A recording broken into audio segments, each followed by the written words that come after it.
पंजाब में बम्पर जीत के बाद आम आदमी पार्टी का मेगा शो। अमृतसर में रोड शो में आपने दिखाया शक्ति प्रदर्शन।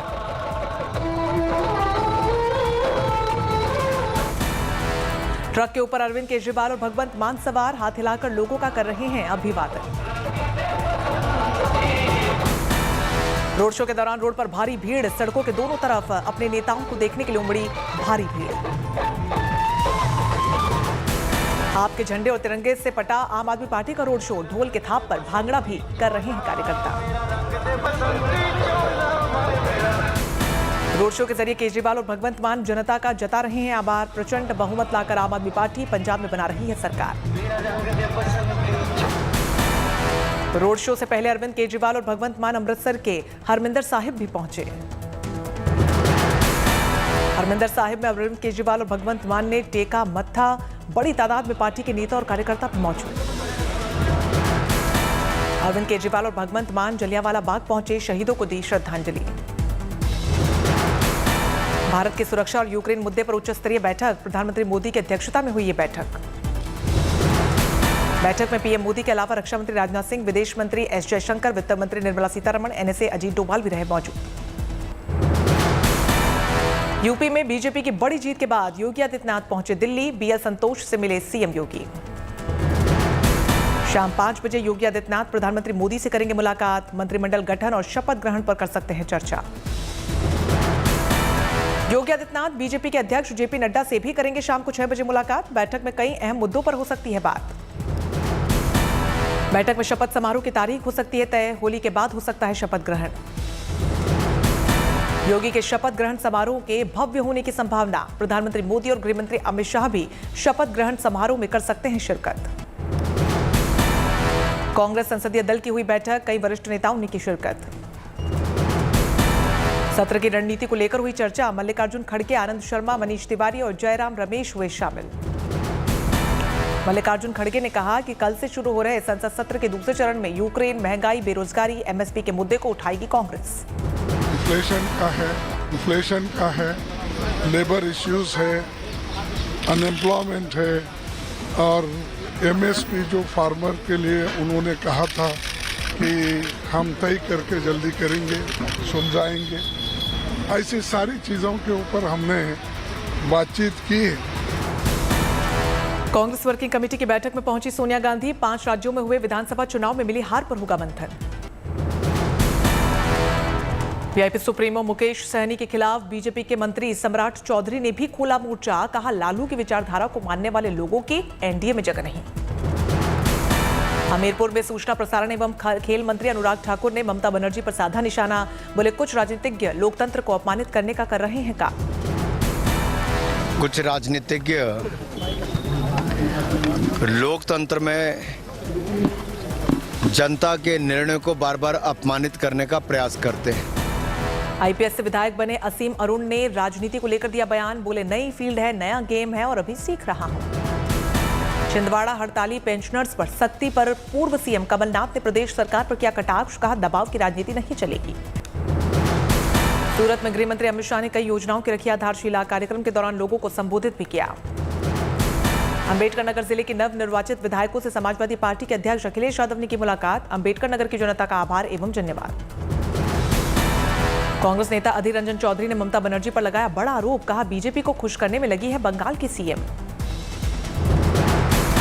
गोवा में जाके तुम कांग्रेस पार्टी की अंदर सेध लगा के कांग्रेस पार्टी को कमजोर किया और इसके बदौलत बीजेपी पार्टी को मुनाफा मिली, कौन नहीं जानती। अपने संसदीय क्षेत्र जमुई पहुंचे चिराग पासवान। पार्टी कार्यकर्ताओं और लोगों के साथ खेली होली। नीतीश कुमार पर साधा निशाना। एसबीएसपी के अध्यक्ष ओम प्रकाश राजभर ने यूपी चुनाव को लेकर बीएसपी पर लगाया आरोप। कहा, बीजेपी की जीत के लिए काम कर रही थी बीएसपी। एमपी के ग्वालियर में चलाया गया स्वच्छता अभियान। केंद्रीय मंत्री ज्योतिरादित्य सिंधिया ने भी की शिरकत। महाराष्ट्र के पूर्व सीएम देवेंद्र फडणवीस की बढ़ सकती है मुश्किलें। मुंबई पुलिस बयान दर्ज करने पहुंची।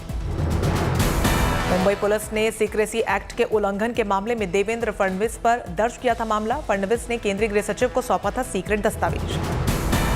यूपी चुनाव को लेकर प्रगतिशील समाजवादी पार्टी के अध्यक्ष शिवपाल सिंह यादव ने स्वीकार की कमी। संगठन में कमी को लेकर चिंतन और समीक्षा जरूरी। कानपुर में समाजवादी पार्टी के विधायक इरफान सोलंकी और 500 अन्य लोगों पर एफआईआर दर्ज। जीत के बाद विजय जुलूस निकालने का है आरोप। मतगणना के दिन चुनाव आयोग ने जीत के बाद जुलूस निकालने पर लगाई थी रोक। इरफान सोलंकी ने चमनगंज में निकाला था विजय जुलूस।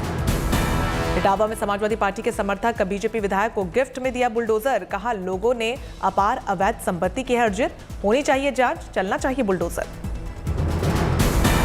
जोधपुर में राष्ट्रीय लोकतांत्रिक पार्टी के नेता और नागौर के सांसद हनुमान बेनीवाल का बयान। कहा, अशोक गहलोत के राज में रेप के आरोपी मंत्री बने, रेप के समर्थन में बयान देने वालों को करना चाहिए बर्खास्त।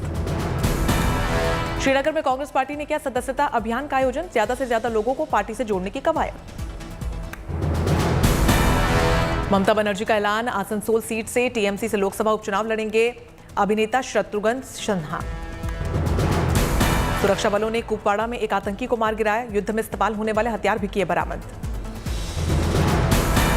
यूक्रेन से निकाले गए छात्रों की मेडिकल शिक्षा को लेकर दिल्ली के अधिवक्ता ने दायर की याचिका। कहा, छात्रों के लिए व्यवस्था करे सरकार। नेशनल क्रिकेट अकादमी ने आईपीएल के खिलाड़ियों के लिए तैयार किया फिटनेस प्लान। सभी खिलाड़ियों को फॉलो करना होगा प्लान। क्रिस्टियानो रोनाल्डो ने रचा इतिहास, सबसे ज्यादा गोल दागने वाले बने फुटबॉलर। दिल्ली में योगा महोत्सव 2022 की शुरुआत। केंद्रीय आयुष मंत्री सर्बानंद सोनोवाल ने किया उद्घाटन। उद्घाटन कार्यक्रम में केंद्रीय मंत्री भूपेंद्र यादव और हरियाणा के सीएम मनोहर लाल खट्टर भी रहे मौजूद। किसान नेता राकेश टिकैत का राजस्थान का दौरा। किसानों की समस्या को सुनने पहुंचे फतेहपुर शेखावटी। किसान संगठनों ने खराब हुए फसल और मुआवजे को लेकर राजेश टिकैत को सौंपा ज्ञापन। किसानों की मदद के लिए संघर्ष करने की अपील की। महाराष्ट्र के अकोला में बीजेपी का महाराष्ट्र सरकार के खिलाफ प्रदर्शन। विपक्षी नेताओं पर झूठे आरोप लगाकर कार्रवाई करने के खिलाफ किया प्रदर्शन। युवाओं को खेल के लिए प्रोत्साहित करने के लिए राजौरी पुलिस ने की अच्छी पहल। वॉलीबॉल और क्रिकेट टूर्नामेंट के आयोजन।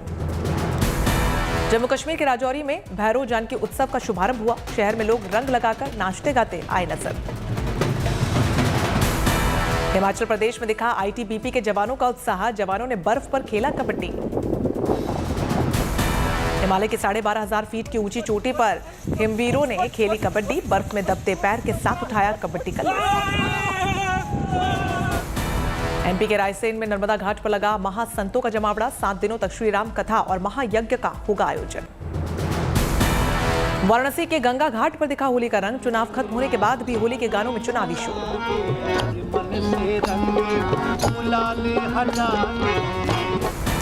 होली के गीत और संगीत की महफिल में छाया बुलडोजर, साइकिल विकास और यूपी में काबा का तराना। गंगा घाट किनारे जुटना शुरू हुए हैं गायक और कलाकार। मथुरा में भी होली का जश्न जारी। द्वारकाधीश मंदिर में खेली जा रही है होली। बड़ी संख्या में होली खेलने पहुंचे श्रद्धालु। द्वारकाधीश मंदिर में युवाओं की टोली खेल रही है रंग गुलाल की होली। राजस्थान के झालावाड़ में भगवान द्वारकाधीश की 56वीं परिक्रमा में उमड़ी श्रद्धालुओं की भारी भीड़। नाचते गाते श्रद्धालु परिक्रमा करते आए नजर। बिजनौर के नजीबाबाद में कॉलेज के बाहर बुर्का पहनकर लड़कियों से छेड़छाड़ कर रहे युवक को लोगों ने पकड़ा, पुलिस को सौंपा। लगातार 3 दिनों से बुर्के की आड़ में लड़कियों से कर रहा था छेड़खानी। पुलिस ने जब जबरन बुर्का उतारा तो युवक होने का खुला राज। पुलिस कर रही है पूछताछ। ईवीएम को लेकर उठ रहे सवालों पर बोले केंद्रीय मंत्री अनुराग ठाकुर। कहा, दुनिया भर में हो रही इलेक्शन कमीशन की तारीफ। कुछ राजनीतिक दल चुनाव आयोग को कोस रहे हैं, जनता के निर्णय को अपमानित करने का प्रयास कर रहे हैं।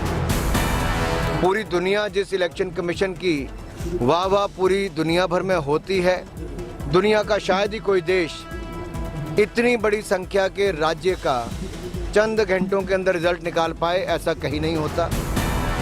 उपराष्ट्रपति वेंकैया नायडू से मिले सीएम योगी आदित्यनाथ। बीजेपी की प्रचंड जीत के लिए उपराष्ट्रपति ने दी सीएम योगी को बधाई।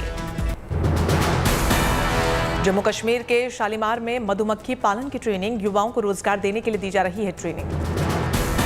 राजस्थान के भरतपुर में अनोखी प्रतियोगिता। पर्यटन विभाग के होली कार्यक्रम में लंबी मूंछों की हुई प्रतियोगिता। नागपुर में महिलाओं ने विशेष मैराथन का किया आयोजन। चुप्पी तोड़ो का संदेश देने के लिए हजारों बेटियों और महिलाओं ने लगाई दौड़। फरीदाबाद के सेक्टर 64 से लगते हुए इलाके में एक घर के अंदर मिला। वन विभाग की टीम ने किया रेस्क्यू। बिहार के छपरा में जेल में प्रशासन की छापेमारी। होली पर किसी अप्रिय घटना को रोकने के लिए एहतियातन छापेमारी। रूस यूक्रेन युद्ध का आज 18वां दिन। यूक्रेन के कई शहरों पर रूस का हमला और हुआ तेज। आखिरी चढ़ाई की तैयारी। रूस के राष्ट्रपति पुतिन से जेरूशलम में बात करना चाहते हैं ज़ेलेंस्की, कहा इजराइल के प्रधानमंत्री करें मध्यस्थता। यूक्रेन के विदेश मंत्री का बयान, बातचीत के लिए है तैयार लेकिन सरेंडर करने से किया इनकार। जारी जंग के बीच फ्रांस का बयान, सीज फायर के लिए रूसी राष्ट्रपति पुतिन नहीं है तैयार। जर्मनी और फ्रांस ने की तत्काल सीज फायर की अपील। यूक्रेन के जापोरिजिया इलाके में रूसी टैंक ने कार को कुचल डाला, कई लोग थे सवार। युद्ध के बीच यूक्रेन और रूस के बीच आरोपों और प्रत्यारोपों का सिलसिला भी जारी। यूक्रेन ने रूस पर लगाए शरणार्थियों के काफिले पर गोलीबारी करने का आरोप। कीव से 12 मील की दूरी पर पेरेमोहा से निकल रहे थे शरणार्थी, उन पर हमले का आरोप। 7 यूक्रेनियन के मारे जाने की भी खबर। मॉस्को ने भारतीय मानवीय गलियारे बनाने की बात कही तो वहीं यूक्रेन ने काफिले पर गोलीबारी का आरोप लगाया। संयुक्त राष्ट्र शरणार्थी एजेंसी ने जारी की रिपोर्ट, 17 दिनों में 2.5 मिलियन लोगों ने यूक्रेन छोड़ा। लीव के मिलिट्री ट्रेनिंग बेस पर रूस ने दागे 8 मिसाइलें, फिलहाल नुकसान की कोई जानकारी नहीं। केरासन में यूक्रेन का पलटवार, 2 रूसी हेलीकॉप्टरों को मार गिराने का किया दावा। यूक्रेन की सेना का दावा, अब तक सेना ने $5.1 अरब के रूसी उपकरणों को किया है नष्ट। यूक्रेन ने रूस की सामरिक महत्वाकांक्षा को लेकर दिया बयान, कहा अगर रूस युद्ध जीतता है तो लिथुआनिया बन जाएगा पुतिन का अगला लक्ष्य। यूक्रेन के डिप्टी प्रधानमंत्री ने दी जानकारी, बताया पिछले 24 घंटे में 13,000 नागरिकों को ह्यूमन कॉरिडोर से निकाला गया। एक रिपोर्ट का दावा, खेरासन में 80 रूसी नौसैनिकों ने युद्ध में भाग लेने से कर दिया है इनकार।